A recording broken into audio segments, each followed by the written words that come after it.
C'est le retour de notre belle Premier League et aujourd'hui je vais vous parler de deux joueurs super importants, super talentueux pour leur équipe, que ce soit l'équipe nationale ou bien le club, Sadio Mané et puis Romelu Lukaku. Évidemment Sadio Mané le Lion. Et by the way, pour ceux qui regardent qui ne sont pas sénégalais, Lion de la Teranga, non, arrêtez ça, c'est Lion tout court parce que la Teranga ça veut dire hospitalité et depuis quand tu es allé chez un Lion, il t'a servi un verre de thé. Non, c'est juste Lyon. Et en fait, le match qu'il a fait contre Burnley, il est très intéressant à plusieurs niveaux. Si vous remarquez bien, vous voyez que Sadio Mané, en général, il commence ses saisons en trombe. Il commence ses saisons, il marque beaucoup de buts. Dans les 3-4 premiers matchs, il marque peut-être 4 buts sur les 4 premiers matchs. Mais avec la saison dernière, il n'a pas été très efficace. Et en début de saison aussi, il n'était pas trop... Sur le premier match, par exemple, tu voyais qu'il était un peu off, même si la préparation était assez bonne. Et en fait, pourquoi? Parce que quand Sadio Mané est dans cette posture-là, sa confiance commence à dropper un peu. Et puis après, mais c'est quelqu'un qui a tellement d'abnégation, qui travaille tellement fort. Tu le vois que même dans les moments où il est dans le dur, il réussit quand même à se relever. C'est parce qu'il se rend compte de ce qu'il est en train de faire et il réagit. Et je vais expliquer ce que je suis en train de dire là. Sadio Mané, pourquoi il a perdu en efficacité, surtout la saison dernière? C'est parce que il ne jouait plus dans les espaces qu'il faut pour marquer les buts. Il n'était plus au bon endroit, en fait. Sadio Mané, ses déplacements, et ça s'explique par plusieurs facteurs. Tu vois que le trio Salah, Mané, Firmino a beaucoup changé l'année dernière. Que c'était plus Salah, Mané, Jota des fois.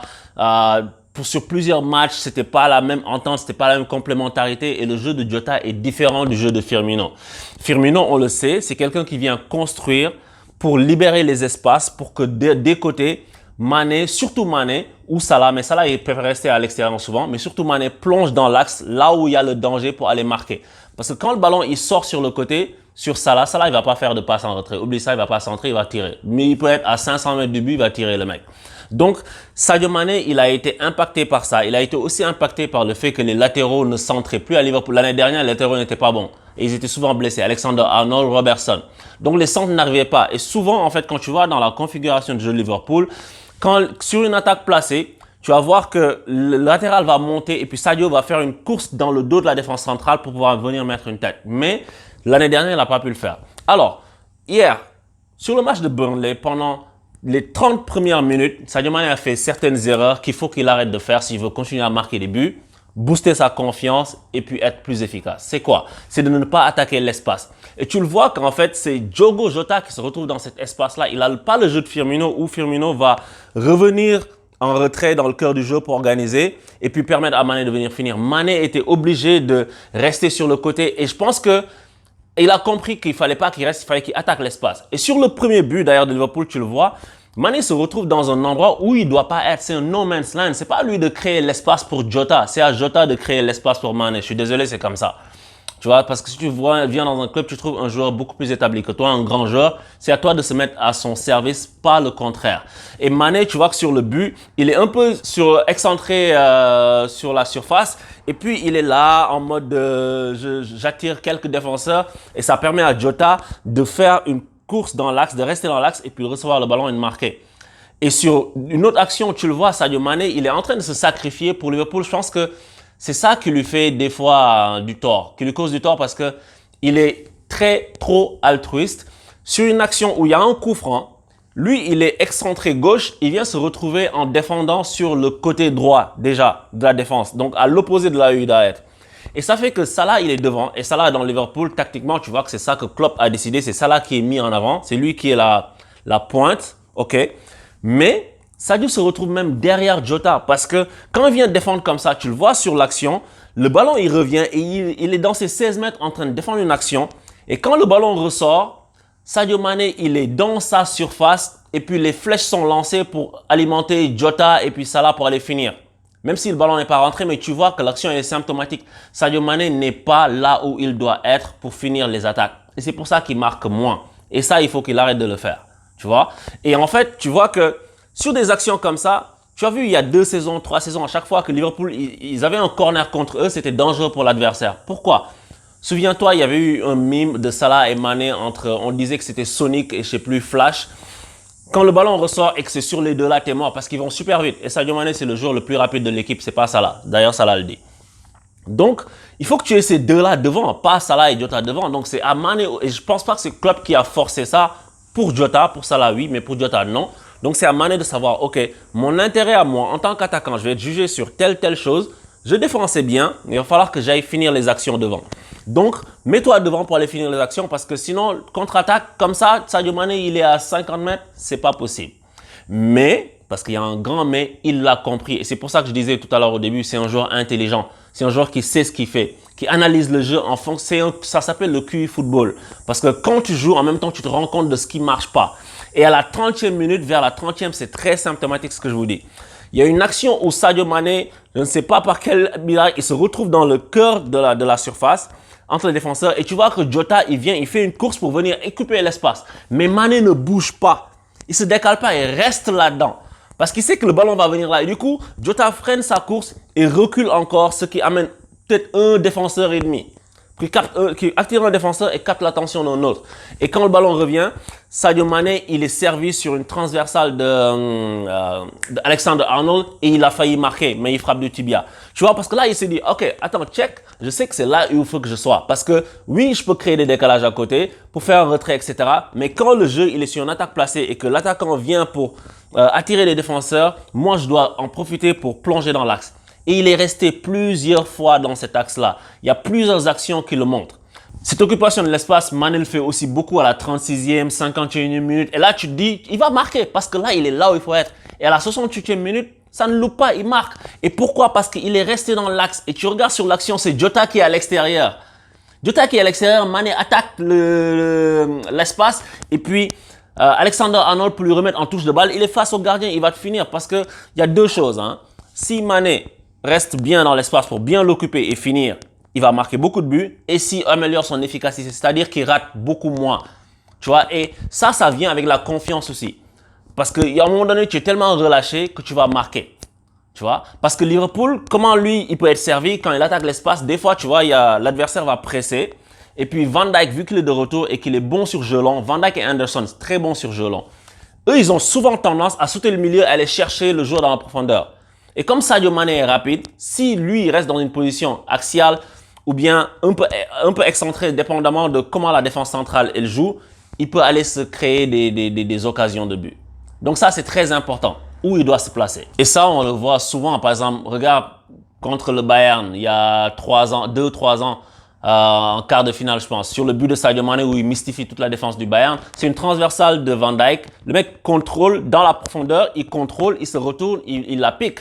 Parce qu'il est dans le bon espace. Et il faut qu'il continue à faire ça. Parce que à chaque fois, lui-même, il peut partir. Tu vois que Sadio Mané, même si c'est un joueur super altruiste, c'est pas le joueur qui va avoir le plus de passes décisives, mais il est tout le temps dans l'avant-dernière passe. Mais ça se voit pas sur les feuilles de stats. Et aujourd'hui, les gens ne regardent que ça. Alors que ça fait que donc, si toi tu ne marques pas de l'autre côté, c'est detrimental pour toi. Donc c'est ça que Sadio Mané doit corriger et il a très bien fait dans le même match. Donc je pense qu'il s'en est rendu compte et puis on lui souhaite de continuer comme ça parce que là il va y avoir des duels comme ça entre les attaquants et c'est pour ça que Lukaku aussi son cas est très intéressant à analyser.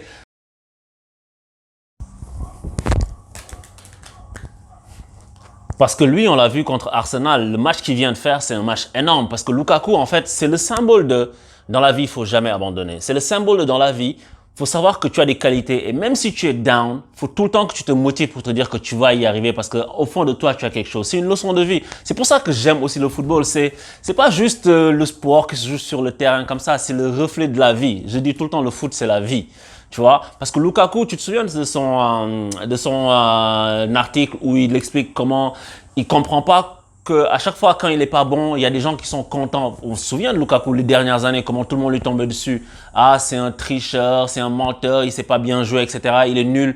Aujourd'hui, il a mis tout le monde d'accord parce que il a travaillé. Il avait ça en lui, mais il a travaillé. Et ce qu'il a fait à la défense d'Arsenal aujourd'hui, c'est du bullying. Et pendant l'Euro, j'avais vu que Maguire avait énormément souffert contre Lukaku. Mais c'est tous les défenseurs qui risquent de souffrir contre ce gars parce que il faut le prendre intelligemment. Mais si tu vas au duel contre lui physique, t'es mort. Et c'est ça qui est arrivé aujourd'hui aux défenseurs d'Arsenal, quoi. Parce que sur le premier but, tu le vois, il déménage tout le monde. Le mec essaie de s'accrocher à lui, il fait un petit chimie comme ça, un mouvement, le mec tombe, il va devant la surface. Tu peux pas le bouger, Lukaku. Et l'Arsenal, ils ont souffert de ça pendant tout le match. Tout le match, tu vois que même il y a une autre action où le ballon arrive et sur le but, si tu remarques bien, en fait, il y a Lukaku quelque chose qu'il apporte à Chelsea qu'il n'y avait pas à Chelsea. Et Chelsea, c'est une équipe, tu te dis, OK, là, ils ont gagné la Ligue des Champions, qu'est-ce qu'ils veulent de plus? En fait, Chelsea, ils ont gagné la Ligue des Champions, personne ne les attendait. Mais ce qu'ils peuvent faire de plus avec Lukaku, c'est aller chercher le championnat. Je ne sais pas s'ils vont le faire, mais c'est ça l'objectif. Parce que sans Lukaku, je pense qu'il leur manquait cette pièce-là. Parce qu'il manquait d'un attaquant tueur devant le but. Un attaquant qui sait jouer dans les petits espaces d'abord, jouer en remise pour pouvoir aller apporter le surnombre, ensuite créer des décalages. Et Lukaku l'a parfaitement illustré aujourd'hui. Parce que sur plusieurs actions, tu vois que Arsenal, il y a plusieurs gens qui se sont demandé quand j'ai regardé le match, oui, comment ça se fait que la défense d'Arsenal se fasse prendre, etc. Remarque le jeu de Lukaku.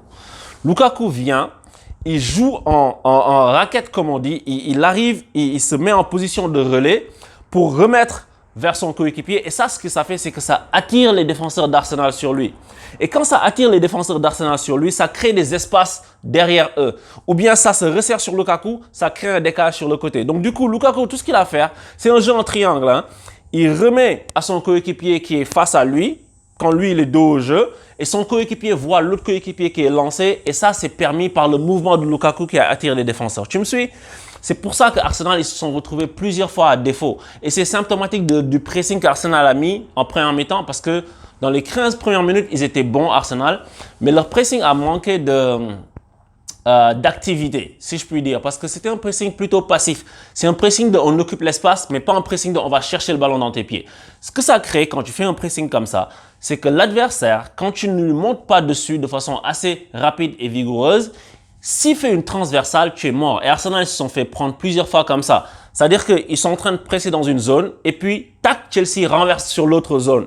En jouant soit des fois avec un relais rapide au milieu, soit en sautant le milieu pour aller chercher directement à l'opposé. Et ça fait que l'équipe, vu qu'elle est comme ça, elle avait coulissé comme ça, le temps qu'elle se rebascule de l'autre côté, c'est trop tard. Et les relances de Chelsea dont je parle, c'est pas les ballons longs transversales qui prennent du temps à arriver, c'est des transversales rapides à mi-hauteur, tu vois.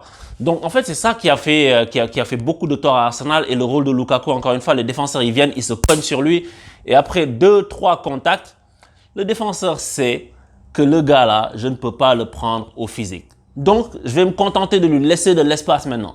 Si tu lui laisses de l'espace, il va se retourner et essayer de frapper. Donc, c'est très, très difficile à défendre contre un attaquant comme ça. Et tu le vois, c'est Lukaku sur le premier but, comme sur le deuxième but aussi. C'est lui, il attire les défenseurs. Les gars sont en train de s'occuper de lui. Et puis, ça permet au décalage de se créer. Rhys James, après, ensuite, il est tout seul. C'est pas un hasard. Après, Arsenal, il y a aussi le fait que les excentrés d'Arsenal ne sont pas venus défendre. Je ne sais pas si c'est un problème de forme physique ou pas. Parce que ça peut être dû au début de saison. Les gars sont pas assez affûtés pour faire tous les efforts qu'ils doivent faire normalement.